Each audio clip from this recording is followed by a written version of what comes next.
స్వామి చరణమయ్యప్ప. So కొంతమంది స్వాములు నన్ను అడిగే డౌట్ ఒకటి స్వామి, పొద్దున మనం పూజ చేసినప్పుడు పంచ కట్టుకుంటాం కదా. సో తర్వాత మన పూజ ఆ పంచతోటి మనం బయట అటు ఇటు తిరిగిటన్నా బయటికి వెళ్ళొచ్చి అటు చేసినా కానీ మళ్ళీ తీసి పక్క పెట్టి మళ్ళీ సాయంత్రం అదే పూజలో కట్టుకోవచ్చు అని అడుగుతున్నారు. స్వామి మన పూజ మీద కూర్చున్నప్పుడు ఉతికిన వస్త్రం కట్టుకోవాలి. ఉతికిన వస్త్రం ఇది ఇప్పుడు ఉతికినామంటే ఇది ఉతికాలే ఆరేయాలి, మళ్ళీ ఉతికిన వస్త్రం తప్ప పూజ కాడ వేరే కట్టుకోవద్దు స్వామి. ఇది మేజర్గా కనసంలకు వచ్చే డౌట్ ఉంటుంది. చాలామంది ఉతికిన వస్త్రం కట్టుకోరు, కానీ కట్టుకోవాలి స్వామి.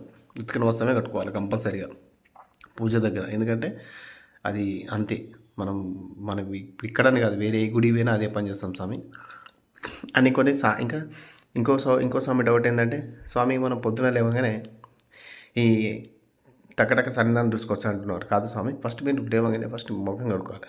అట్లీస్ట్ ముఖాన్ని కడుక్కొని సన్నిధానం చూసుకోవాలి స్వామి. మన ఇంట్లో కూడా మనం పూజ చేసుకున్నప్పుడు పొద్దున్న లేచి ఏదైనా వ్రతం చేసుకున్నప్పుడు పొద్దున్న లేచి పూజ చేసుకొని పడుకుంటే తెల్లారేసి అదే పాస్వర్డ్ తెట్టిస్తాం స్వామి. ఇంకా స్నానం చేసేస్తాం.